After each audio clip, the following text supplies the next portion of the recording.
The first challenge was really to go and discover your data, go and profile different systems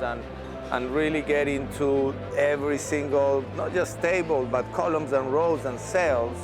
to know if that is the particular data point that I need for my analysis, or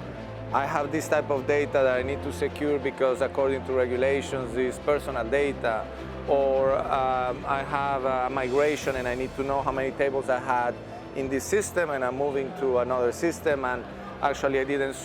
lose any tables, columns, rows in the migration. And this is a very important question, because if you lose tables, you may lose products or clients or even transaction information, which means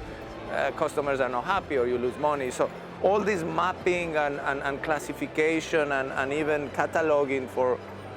people being in control of your data is a huge challenge I had, and Io-Tahoe helped me answering to that.